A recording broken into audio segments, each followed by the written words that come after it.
Hello and welcome to another episode of Mets in the UK, bringing you all things Mets from a UK perspective. Today I am joined by our very own Andrew. Hi Andrew, how are you? Yeah, I'm good, thanks, Toria. I hope you're doing well. I'm getting a little bit nervous about the Mets and their playoff chances, but obviously we can talk all about that in the next half hour or so. Absolutely, we can. Before we start looking forward, let's have a quick look back. We'll go back to the start of the Orioles series. We had that 2-1 series win there. Massive walk-offs for Alvey, first of all. And then, not to be outdone, Jesse Winker had his first Mets home run and got a walk-off 2 days later. So we had the loss in between those two. Tight games, both of those walk-offs in 4-3 wins. But it's a massive series win against a really, really competitive, exciting Baltimore team. And then we went on to San Diego. Massive 5-run ninth inning gave us the win on the first game, 8-3. But we followed that with a really disappointing 7-0 shutout and compounded by the injury to Blackburn.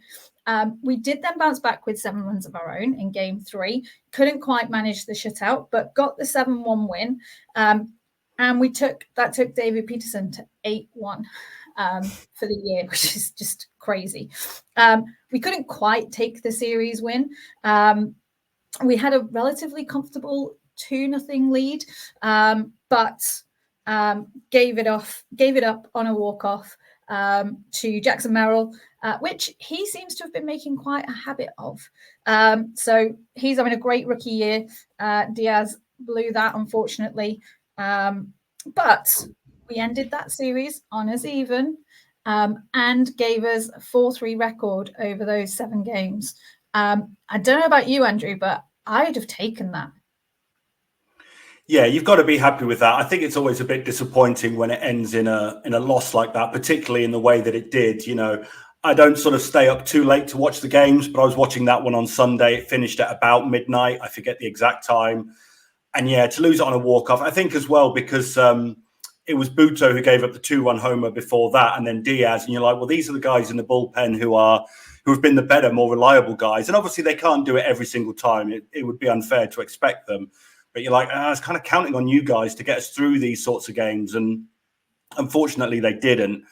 I was sort of looking at it as well. Like, these 4-game series just seem to be really hard to win. Like, I think the Mets have had 8 this year and 7 of them have been split 2-2. So it's pretty standard to get that sort of thing. I think like 5 of the last 6, though, they've lost the final game. And sort of like I said before, if you lose the final game of a series, it just puts you on a little bit of a downer, I guess. But as you say, those 2 series, 4 wins, 3 defeats, that's really okay. I suppose the concern is, what have they got left going forward now? Because obviously it's another big series coming up against the Diamondbacks, which starts tonight as we're recording this on Tuesday.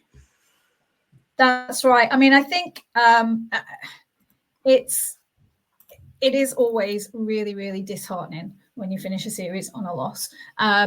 We have got to take that step back, though, get the perspective.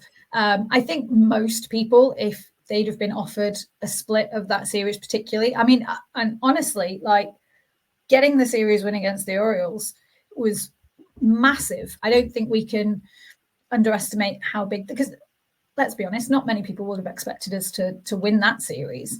And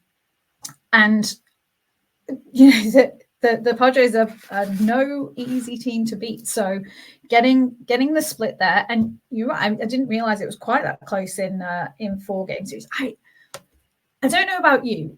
You're a football fan like me, right? I can quite happily take a draw in football. We can have good draws, right? But yeah, being able to draw a series of baseball, it doesn't sit right. I mean, I take it over a loss, obviously, but a draw in a baseball series, it doesn't quite work for me. I think the other real positives to take from the last kind of 7 games, obviously we had the fun of the walk-offs.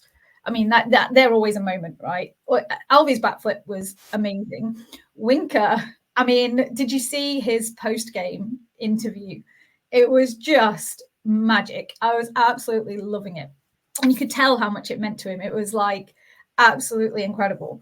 But the other thing that struck me throughout those is our pitching, again, was going deep, particularly Peterson. Peterson, I think, did 7 versus the O's and then went into the 8th, right, against San Diego. And Manaea went 7 as well against the O's. So we're starting to see that length. I think Quintana went 6 against the Padres as well. So that's what we're needing to have. And then Nunez came back as well. Let's not forget that. I know you're a Nunez fan. So, really important getting him back. Martinez is getting back into the groove.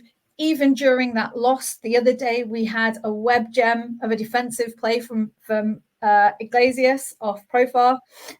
So there's been a real lot of good, positive stuff, not only getting a winning record over those 7 games, but actually, even though it's still a little bit inconsistent, we're getting that length from our starters.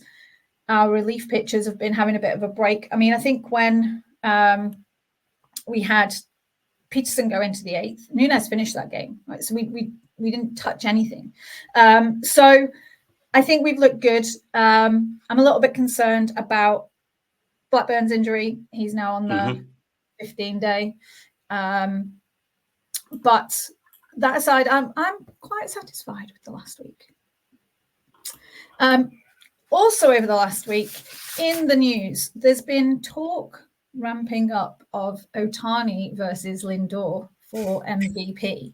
And even my old fave, Luis Guillorme, has been getting in on the act and having his say about Lindor playing both sides of the ball this season versus Ohtani focusing purely on hitting. I mean, obviously, Ohtani's hitting stats are marginally better, I say marginally tongue-in-cheek, than Lindor's. I mean, I think if Ohtani goes 50-50, so he's on pace, he could get 50 home runs and 50 stolen bases, which has never been done before.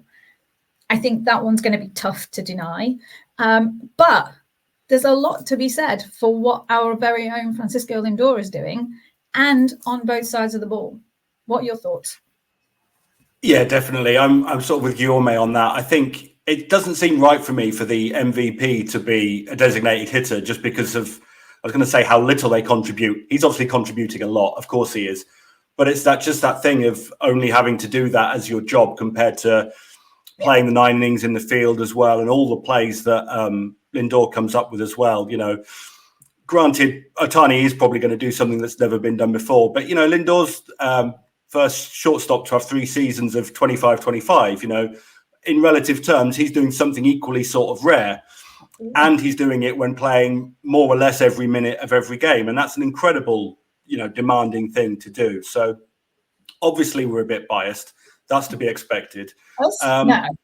Well, yeah, exactly. But I just think, it doesn't sit right with me for a designated hitter to be the MVP just because of how little in relative terms they have to do. If he did something insane, like, 100 home runs or whatever, then okay, maybe. But just doing that compared to all the shortstop stuff and everything else, I think it should go to Lindor. But, celebrity status and baseball and whatever else being what it is, I expect Ohtani will get it. But I think Lindor's got the stronger case at the moment, at least.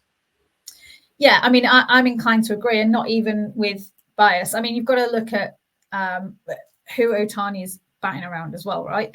I mean, it's insane, the setup that he's got. Not that ours is all that much weaker than the Dodgers, but the environment that he's in is a little bit different as well.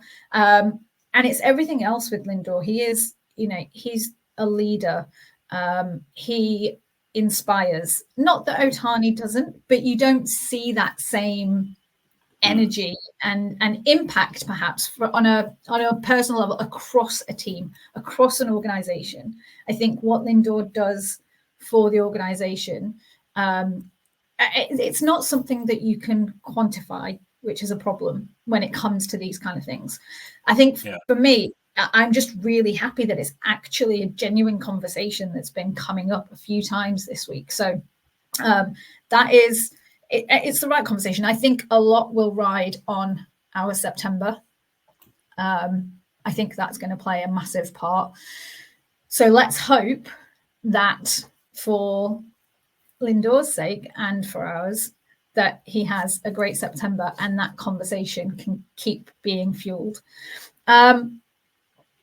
Aside from MVP, speaking of who could have been a star this year, there is talk of Senga perhaps being ready to make a comeback before the end of the season, possibly right at the very end of September.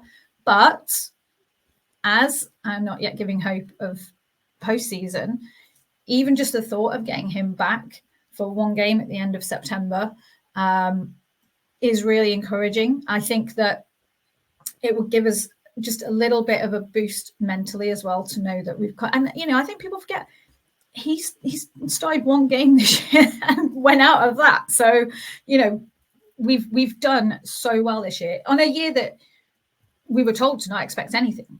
So let's keep that in perspective, right? And we've done it without, on paper, our ace. So there's thoughts that he might be back.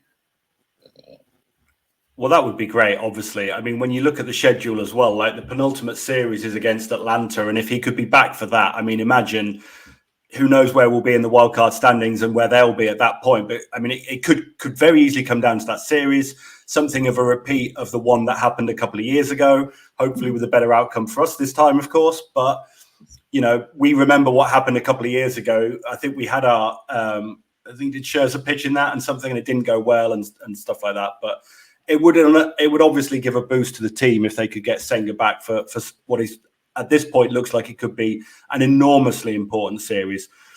I'm not going to get my hopes up because we know the year he's had or hasn't had in the treatment room. As you said, one start, walks off the mound or goes to make a play off the mound and is basically out again for a couple of months. So I think it's the nature of pitchers and pitching that they do unfortunately often get a lot of injuries and stuff like that. So, yeah, not getting my hopes up, but it could be massive if he were able to come back. Even if it was for the final series, just having him there, you think, well, it's probably a better chance of a Mets win in what could well be a must-win game. So, yeah, that would be fantastic. But I guess the sooner he's back, the better. And we just have to hope it's kind of before the games run out, really. Yeah, definitely. Before we are getting to that stage now where we're kind of counting down the games, and when you go through the rotation, the opportunities for him to start are going to start getting less and less. I think the other thing with Senga that we've seen as well is that he will dictate more than the team when he comes back. He is very particular about his mechanics and how he's feeling about everything. So there's no doubt that the team will want him to be back as quickly as possible. But for whatever reason, it seems to work that he kind of gets that final say. I would like to think that if he looks 80%, 90% by then, I would take an 80 or 90% Senga and stick him in there. Yes, please. Thank you very much. Especially if we're able to do it in a time where I think we'd have to manage it carefully, because if we can continue doing what we've been doing with our pen and managing to get our starters to get that length, then it might be that knowing that we've got a rested pen behind him, even if he comes in and he can only do 3 or 4 innings and he's suffering whatever, his fitness isn't there, whatever it might be, then, we've got the likes of Buto who could come in long relief. Nunez could come in for a couple of innings. I'm not even going to mention Ottavino in that conversation.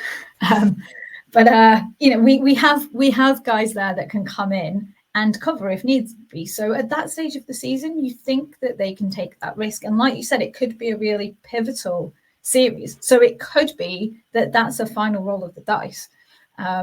And if that's the case, I would hope that the team will kind of try and push that through a little bit and give him maybe less of a say. Obviously, we'd prefer for him to be absolutely raring to go and think that he's 100%. But I'd like to think that if he's not, they might just in this instance give him a bit of a nudge. We will see. Now, on to the most exciting news of this week, at least in my opinion. As of tomorrow, so we're recording this on Tuesday, so Wednesday, the 28th of August, here in the UK, we are getting Grimace shakes in McDonald's. Yes, we are getting Grimace shakes in the UK for 1 week only as part of their birthday celebrations. I cannot wait. I will absolutely be getting myself one, maybe more over the week. I am, there's a McDonald's just down the road. I can count on one hand how many times I've been there in the past year, but I might spend every day there for the next 7 days. That's fine. And now I'm going to put you on the spot here, Andrew, because I've actually looked this up. Any ideas what's in a Grimace shake? I have no idea. Until a few minutes before we started recording, you mentioned it. I hadn't heard that there was this going on, and I didn't even know it was a thing. So I'm not the right person to ask about this. One thing that occurred to me, though, just looking at your office behind you, like, is it going to come in a special cup that we can keep that you could put on your shelf up there in the office? Or, well, I mean, if it's a cup that's got Grimace on, it's going to have to go up, isn't it? I think. Even if I think so. It's got McDonald's plastered all over it. If it's Grimace, it'll kind of go along there somewhere, maybe. I'm sure I'll find it at home. Apparently, it's berry based.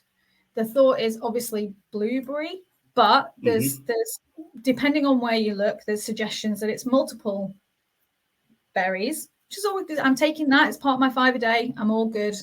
And a Grimace syrup. So I'll be interested. I'm not quite sure that I will be replacing my daily fruit protein shake with it, but I'll just get some extra fruit. That's totally fine by me. So people, if you are out and about over the next week and you find yourselves with a Grimace shake, make sure to snap a pic and tag us at Mets in the UK across all of your socials, and we will share those that we see. We want to see you all enjoying some Grimace over the next week, and hopefully it looks like the weather might be okay for some milkshakes. Not that you need some for milkshakes, but it's just so much nicer when it is. I'm assuming you're going to go and get one. Yeah, my nearest one's probably about half an hour walk, but that means I've then earned the milkshake if I walk up there and get it. So, and then as you say, nice hot day, drink the milkshake on the way back. It's all good. So, yeah, win-win as far as I'm concerned. That sounds perfect. I can't wait to see your picture with one. But yeah, make sure that you get some snaps and you share all over the place. Tag us on our socials, #MITUK. And we'll show our Metses that we love our Grimace over here too. The next week, whilst we're having our Grimace shakes, we continue our road trip. We have a really, really tough looking series in Arizona starting tonight. Is it tonight? Is it tomorrow? Is it in the middle of the night? 2:40. Yeah, very confusing. I looked at my sport app thing and I saw obviously we played Sunday and the next game is Wednesday. And I'm like, how is it Sunday to Wednesday? But of course it is because it's middle of the night Tuesday, day off Monday. But yeah, it gets a bit confusing to follow over here. But yeah, I mean, as you rightly say, massive series. I think they're leading the wild card. Is that right at the moment, the Diamondbacks? So they are well ahead in wild card. Yeah, it's perhaps unrealistic to think we might catch them. But obviously if we were to sweep this series, then straight away that would open things up a little bit. But yeah, very tough series because they've been doing really well lately, haven't they? It is. Well, so they are. We are currently standing 5 over 500 as we record this. We're 3 games behind Atlanta for the wild card. Dare I mention 9 games behind Philadelphia in the division. And I'm going to keep mentioning that because we still play Philly plenty between now and the end of the year. They have been up and down. They also have a series starting on Friday against Atlanta. Win-win. So we start our 3-game series against Arizona tonight. They do indeed hold that first wild card spot, and they're on a 6-game winning streak at the moment. So, there's not much going against us there. We start with Manaea. Now, tonight, I think it is potentially an opportunity. We're facing Eduardo Rodriguez. He's only making his 4th start. So he could be one to try and get at. Sevy's up tomorrow. And then it'll be interesting to see what they do in Blackburn's spot after that. With, as we mentioned earlier, him being on the IL. I don't know. I think one thing to note, although Arizona's record is incredible and much better than ours right now, they've actually been beating up mostly on teams below 500. So for teams over 500, their record is almost even at 38 and 36. So just purely from that, they have been getting their wins predominantly against those weaker teams, which is, of course, as expected, unless you're the Mets, obviously. But that's something to keep in mind. They're pretty even home and away, so I don't think there's particular preference. Whereas, where was it where we were? We went the other week on the first road trip, and their home record, I think it was Seattle. Probably Seattle after what happened to us, yeah. Yeah, exactly. Their home record. And I said before we went there, I would much rather us be playing them at Citi Field purely because their home record was so good. We don't need to worry about that so much with Arizona. But I think that we need to just be competitive and show that we can. I don't know about you, but it seems that our boys do tend to get up for the air quotes bigger teams. So they'll want to get over that frustration from the other day as well. And they've had the day off. I know there's a lot of traveling involved. So hopefully we can get off to a good start tonight. And then after that, we go to the south side of Chicago to face the White Sox. And I say that through gritted teeth because despite the White Sox being on pace to beat the 62 Mets losing record, which between me and you, I don't want them to do. None of the 62 Mets that ever spoke wanted that record to be. I want that record to be preserved. I'm quite proud of it. Thank you very much. Particularly when you look at the swing between 62 to 69. To go from what we did in 62 to what we did in 69. So I'm kind of like, when it's not against us, I'm rooting a little bit for those White Sox. But it's the kind of banana skin that we might slip up on. I think my feelings as we get to Chicago will be more carved by how we perform against Arizona. Are you as anxious about that as I am? A little bit. It's just got that feel, hasn't it, of something potentially going wrong. I guess that's the Mets fans in us, that you always sort of fear the worst a lot of the time, I think. As you say, I think a lot will perhaps depend on what happens in Arizona. You sort of feel like, well, if we were to win that series, if we didn't quite sweep the White Sox, it maybe wouldn't be the end of the world if we sort of took 4-2 from these next 6 games. But obviously, they've got to be looking to sweep the White Sox because of how badly they're playing this season. And I'm with you. I want them to win a few more games and not take the 62 Mets record. I'm sure a lot of people have read the book about it. Can't Anybody Here Play This Game? Really good book about that first Mets season. It's sort of really interesting how they came together and all these sort of cast off players from other teams and stuff. So yeah, there is real history in that. And I think it would be a shame if it sort of got erased. But even if, the White Sox of 24, proved to be worse, the Mets still went from that to winning the World Series in 7 years. It's still a miracle, even if they don't have the record as the worst team in baseball anymore. But yeah, the pressure is going to be on them to win all 3 games, regardless of what happens against Arizona. The expectation will be to win all 3 games. And that's hard. There's a thing about sort of, we tended to do quite well as the underdog this season, and there's going to be none of that there. So yeah, it feels like it could be not make or break for the season, but if it goes really badly, then yeah, I think a lot of heads are going to drop if they don't at least win the series. Ideally, sweep it, of course. Yeah, I think that's the thing. I think it's the mental aspect of that pressure and those performances. We've talked a lot since even spring training about vibe.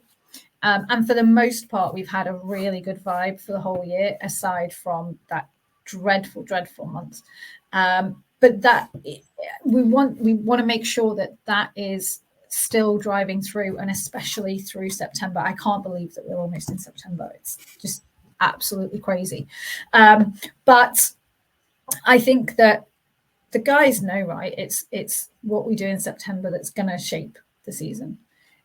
We mentioned earlier, we were told at the start of the year to not expect anything this year. I mean, we're Mets fans. We shouldn't expect. We don't. Perhaps it's the Brit in us, right? We don't really expect anything any year. But there is, playing in New York, there's always that pressure and always that expectation, even when we're told not to have it. I've just enjoyed most of this season. And actually, if we make wildcard, for me, that's a real success. And I'm still talking about as only being 9 games behind the Phillies. And it sounds like a lot, but given the schedule, given how many times we play them, given how many times they're playing, like I said, they're playing the Braves. So along that series. Now, my feeling, I don't know about you, about the Braves and the Phillies playing each other, because this came up again recently, is I fancy us to beat the Braves on our own for that wild card spot. So I don't actually mind if the Braves win this series. If we keep winning our games and we still come out of this when we've played our next couple of series and they've played their next couple of series and we're still only 3 games behind, but we've gained on the Phillies, I've got no problem with that. So I think that's going to be interesting. I think as long as we can keep them in touch, that's, it's probably an unpopular opinion, but that's my feeling. But it's because perhaps I think that we can perform miracles, but we can because we have done before. September is going to be the month, and we're almost there. Yeah, final month of the season, obviously, and like you say there about the Phillies, I sort of look at the schedule and I can't help noticing that penultimate week of the season when they come to Citi Field for 4 games. I mean, imagine if we're close to them by then. I mean, it's probably unrealistic to expect a 4-game sweep, but if they start falling away and Atlanta start catching them, maybe we start catching them, the pressure on them will be enormous with them having been so far ahead, and obviously the expectation that sort of carries with it. So if we could just be kind of in and around them before that series, and as I say, perhaps not sweep it, but maybe get a 3-1 in that 4-game series ahead of then going to Atlanta. I mean, you can imagine the atmosphere, the final home series of the season. It could be huge. We're going to need some help to catch them because, we're not going to overhaul them on our own. As you say, it's sort of Braves and Phillies and who do you want to win and these sorts of things, and whoever else the Phillies have got to play. We can't make up that distance on our own with this many games left. It's not going to be possible. But if someone else can help us sort of reel them in, just get them in within touching distance for that series, and it could be amazing. But still quite a lot of baseball before that. I don't know exactly how many, maybe 20 games before then. So hopefully we win the majority, and then we'll go from there. Yeah, we're certainly in for quite the spectacle of, well, let's hope we're in for a spectacle of an end of a season. Because if we can keep it close before then, can you imagine? I'll be beside myself. I just better not think about it. And on that note, we will finish up for this week. We will resume next week with more All Things Nets with a UK perspective, where we'll reflect on how we've gotten on over these next 6 games. 6 games? I count that right? Yeah, 6 games. I can count. Mm-hmm. Andrew, anything else from you? No, not really. Just, fingers crossed for a good series in Arizona and hopefully a sweep in Chicago. But obviously we can talk about that next week, I guess. We can indeed. Thank you so much for joining me this evening. Hope everybody has a great week. And all that's left to say is let's go Mets. Thanks, guys. Bye.